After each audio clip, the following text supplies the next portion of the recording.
یہ لمبے لمبے بال ہمیشہ پینٹ کوٹ میں ملبوس دکھائی دیتے ہیں.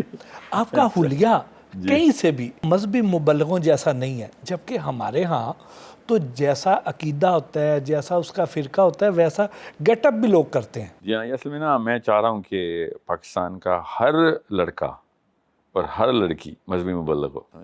ہر لڑکا اور ہر لڑکی ہر وقت مذہبی مبلغ ہو. ٹھیک ہے، مذہب کا تو خیر میں لفظ نہیں لیتا، اسی کے میں اس کو میں تبدیل کر کے دین کا لفظ جو ہے نا، دین کا مبلغ ہو جو ہے نا. اصل لفظ جو اللہ نے بتایا ہے وہ دین ہے، اللہ نے کبھی مذہب نہیں کہا. اچھا، ایک دفعہ بھی قرآن میں مذہب کا لفظ نہیں آیا. دین اور مذہب میں کیا فرق ہے؟ دین جس کے اندر ہم اس وقت عمران خان، نواز شریف، زرداری، آرمی، جو بھی سب کچھ، یہ پولیس، ہاں عدلیہ، یہ سب دین ہے.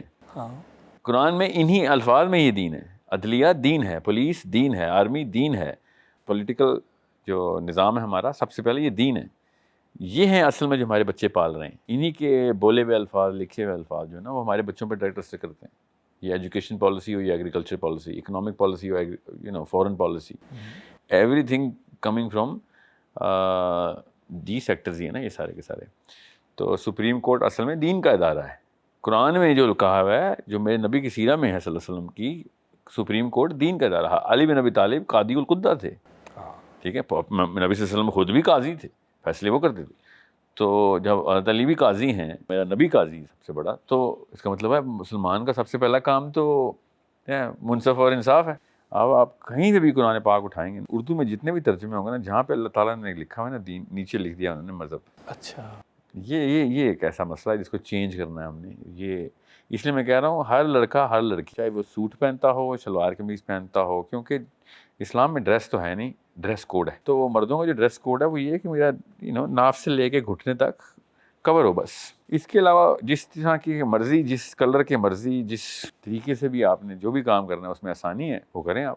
اس کے لیے جو پہناوا آپ کو ضرورت ہوگا وہ پہنیں. یہ ایک ایسا معاملہ جیسے شلوار قمیض، ٹھیک ہے، یہ میرے نبی نے تو کبھی نہیں پہنی. ہاں، یہ تو اسلامی ڈریس نہ ہوا نا. اسلامی ڈریس تو وہ ہونا چاہیے تو میرے نبی نے پہنا. بالکل ٹھیک بات. آپ کنسلٹنٹ بھی ہیں، ماہر نفسیات بھی ہیں، یوٹیوبر بھی ہیں، مبلغ بھی ہیں، اتنے سارے کام کیسے کر لیتے ہیں؟ یوٹیوب میں نہیں کرتا سر. اصل میں یوٹیوبر ایک خاص پروفیشن، یوٹیوبر کا ایک خاص ٹیگ ہے، موٹیویشنل اسپیکرز کا ایک خاص ٹیگ ہے. یہ ایک موٹیویشنل اسپیکر ایک دھندا ہے، پروفیشن ہے، وچ از اے گڈ پروفیشن ان لا رہتے ہیں. پاکستان میں نہ کریں بس یہ کام. بس ایک قوم، کیا لفظ بولا، جہالت کے علاوہ اچھا لفظ کیا ہونا چاہیے، کیونکہ لا علمی نہیں میں یہ نخرہ نہیں میں اٹھانے دوں گا پاکستانیوں. لا علم ایک الگ چیز ہوتی ہے. کسی کو بھی نہیں آپ کہہ سکتے کہ او بھائی یہ تم نے دین تباہ کر دیا، بڑے لا علم آدمی ہو. اس سے کوئی علاج نہیں ہونا. کینسر کے پیشنٹ کو بتانا پڑتا ہے کہ کینسر کا مرض ہے بھائی، یہ دوائی ہے اس کی. تو اور یہ بائی دا وے قرآن سے میں بھی آپ کو ثابت بھی کر دیتا ہوں. مگر موٹیویشنل اسپیکر جو ہے نا، وہ اس قوم کو زیب دیتے ہیں جس قوم کے اخلاقی اور جو کمپٹنٹ، اپنی اپنی فیلڈ کے کمپٹنٹ لوگوں کی شرح خاص تناسب میں ہو. جب ایک گاڑی الٹی چل رہی ہے اس کو ریس نہیں دیتے ہوتے. موٹیویشنل اسپیکرز ضرورت ہوتے ہیں قوم کو ریس دینے کے لیے کہ بھائی اور بڑھاؤ، انرجی لے کے آئے. ایک انکمپیٹنٹ قوم کو ریس دے دیا آپ نے، وہ الٹی گاڑی چلا رہے ہیں، وہ تو وہ کھڈے میں ہی جائے گی نا پیچھے، یا کسی اور کو مار دے گی. سو ہمیں اس وقت مورل ٹرینرز کی ضرورت ہے. پہلے دن سے قبر تک کا یہی کام ہے کہ ہر وقت مورل اپلفٹ کرتے رہیں. تو جب مورل ٹرینرز آئیں گے نا پوری قوم میں، تو ایک نسل میں انشاءاللہ کام ہو سکتا ہے. مگر اگر وہ نہیں ہوئی تو موٹیویشنل اسپیکنگ بند کروائیں. یوٹیوبنگ ریئل اسٹیٹ انڈسٹری کی طرح چل رہی ہے، وہ مسلم لیگ والے ہوں، پی ٹی آئی والے ہوں، جو بھی ہوں. آپ ذرا ماضی کا سفر کرتے ہیں، بچپن کہاں گزرا، کیسا گزرا؟ میرا بچپن سر کافی ملکوں میں گزرا. پاکستان میں پیدا ہوا تھا، مری میں. میرا جو نہال ہے نا وہ مری کا. والد صاحب میرے لاہور کے ہی ہیں. پھر بچپن میں امریکہ میرے ابا جی کو پاکستان سے نکال دیا گیا تھا. میرے ابا جی بھی یہی بس خون میں ہمارے یہ حسین علیہ السلام سے چلتا ہوا آ رہا ہے کہ نہیں برداشت نہیں ہونی، کوئی نادرست چیز برداشت نہیں کریں گے. تو وہ الاسکا کی سردیوں سے سٹارٹ ہوتا سفر، کیلیفورنیا، شکاگو، ٹورانٹو، کام بھی ٹورانٹو میں.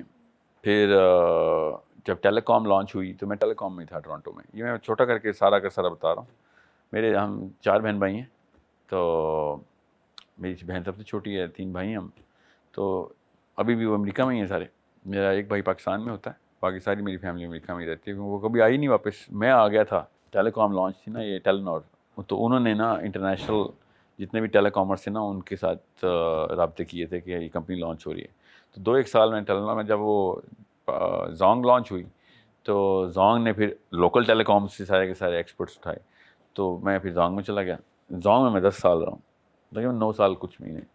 اور 31 دسمبر 2016 کو یا 17 کو I don't remember میں نے زونگ سے ریزائن کر کے اپنی کمپنی رجسٹر کر لی. یہ جو واٹس ایپ گروپس میں چل رہا ہے کہ پتہ نہیں آپ کو نکال دیا گیا وہاں سے بھی ادھر سے بھی, بہت کچھ علاوہ یہ morality, یہ جہالت نہیں ہے, یہ کچھ اور ہی ہے. کبر, جہالت, تہمت مکس تب اتنا وہ کیسے کہتے ہیں کانفیڈنس آتا ہے. تو نکال دیا گیا تھا یا نہیں اس کا ثبوت کدھر ہے؟ ٹھیک ہے, یہ اس کے بغیر تم نے کیسے اتنی بڑی تہمت ہوا میں چھوڑ دی؟ اللہ کی قسم آخرت والے دن ٹیلی نار کا سی ای او, زونگ کا سی ای او اور میں تینوں اکٹھے کھڑے ہوں گے کہ یار یہ ہے وہ ان پہ تہمتیں لگاتا تھا. تم نے خالی میرے پہ نہیں لگائی, ان 2 کفار پہ بھی لگا دیا. کفار نعوذ باللہ, کفار وہ زونگ کا تو پکا خود اپنے آپ کو کہتا ہے بھائی میں نہیں اللہ کو مان. ٹیلی نار کا تو کرسچن تھا جب میں گیا تھا. تو انہوں نے تو نہیں چھوڑنا, تم غیر مسلموں کے ہاتھوں بدنام ہونے والے ہو کہ ہم پہ تہمتیں لگاتا رہا. تو میں تو پتہ نہیں, اللہ کرے میں اس ہوش میں نہ ہوں جس میں میں ابھی ہوں, کیونکہ میرا تو کوئی ارادہ نہیں ہے کہ وہاں پہ میرا یہ $5,000 پر آور ریٹ نہیں ہونا, وہاں پہ کوئی اور ہی ریٹ ہونا ہے. ادھر تو نہیں میں چھوڑنے والا تہمتوں والوں کو. الحمد للہ میرا I'm still the darling of telecom. Zong is my family. Actually, Telenor is also my family. Even though بڑا کم ٹائم گزرا, مگر ادھر میرا اللہ کی طرف سے ایسے ہی ہوتا ہے. میں جس بھی گروپ میں رہا ہوں میرے بانڈنگ بہت اسٹرانگ ہوتی ہے. تعلیم کا سلسلہ کہاں تک جاری رہا؟ ابھی بھی جاری ہے سر. میں تعلیم تو ہر انسان کو بتا دوں جو سنے گا کہ مسلمان مرتے دم تک طالب علم ہے. جس دن اس نے یہ سوچ لیا کہ وہ عالم ہو گیا ہے یا ختم ہو گئی کہانی, یہ کیا نا ہماری پچھلی 2-3 نسلوں نے, MA کر لیا ہے بس کہانی ختم. ابھی بھی ایک میری سرٹیفکیشن چل رہی ہے اور اللہ کے کتاب کے اوپر, اور میرے ابھی ایک سورس کوڈ .academy میری ویب سائٹ کا نام ہے. اس میں ہم ابھی 24 hours ago میرا 3 ایکچولی اسلامک انٹرنیشنل یونیورسٹی کے 2 پروفیسرز ہیں, ان کے ساتھ میرا ایک اسٹوڈنٹ ایک پروفیسر ہے, اور مطلب PhD ہیں دونوں. تو حدیث کی ریسرچ کیسے کرتے ہوتے ہیں وہ میرے کورس کو کریکلم بنا رہے ہیں. اور میرے پاس 113 ملکوں سے اسٹوڈنٹس ہیں الحمدللہ میری اکیڈمی میں, 113 ملکوں سے, اور سب اللہ کے نام پہ آئے ہوئے ہیں. کوئی وہ فرینچ سیکھنے, اسپینش سیکھنے یا فزکس میں PhD کرنے نہیں ہے. ہاں میتھمیٹکس ہے, قرآنک میتھمیٹکس ہے, فزکس ہے تو قرآن پاک کے اندر سب کچھ قرآن سے ریفرنس. ہم بلکہ وہ والی کویشچنز آپ رن کروا رہے ہیں, دیکھیے گا. اب تو کچھ چیزیں ہم ایکسپوز مطلب YouTube پہ بھی ڈال رہے ہیں کہ دیکھو مسلمان بچے ہیں 12 سال کے جو یہ کویشچنز رن کر رہے ہیں. تو کل رات تک وہ 2 احباب میرے ابھی ہم کانٹریکٹ سائن کر رہے تھے کہ ہمیں ابھی پورا کورس کروائیں. تو پھر میں نے کہا ایسا کرو پہلے مجھے کرا دو کورس, تاکہ مجھے پتہ چلے کہ اس کی جو ہے نا جو ٹرانسلیشن کس انڈے سے 2 سال کہنے سے تو خیر ہے 2 سال کرا دے مجھے, یار مجھے کون سا کوئی وہ ہے کہ 2 دن میں کرا. انڈے سے نہیں, ہم آپ کو کریکلم دیتے نہیں, مجھے پہلے وہ کورس کرا. اس لیے نہیں کہ روز میں نے کلاس لینی تیری, مجھے پتہ چلے کریکلم ڈیزائن کیسے کرے گا تو, پھر مجھے تم ایک سیمولیشن میں جاؤ گے 3-1 مہینے میں مجھے سمجھ آ جائے گی کہانی کیا ہے, اتنا تجربہ ہو گیا. تو اب وہ 3 مہینے کے لیے میرے ساتھ ایک اٹیچی ہے, وہ میرے ساتھ ہر وقت رہے گا. مطلب ہر روز 2 گھنٹے کی میٹنگ ہوا کرے گی میری اس کے ساتھ انشاءاللہ. وہ قرآن کے اندر ریسرچ کیسے کرتے ہیں ایز این ایکیڈیمک ایکسپرٹ, ٹھیک ہے, علماء کی طرح, اور اس کو in light of the current world view دینا ہے. یہ کریکلم بن رہا ہے ہمارا, اور حدیث کے اندر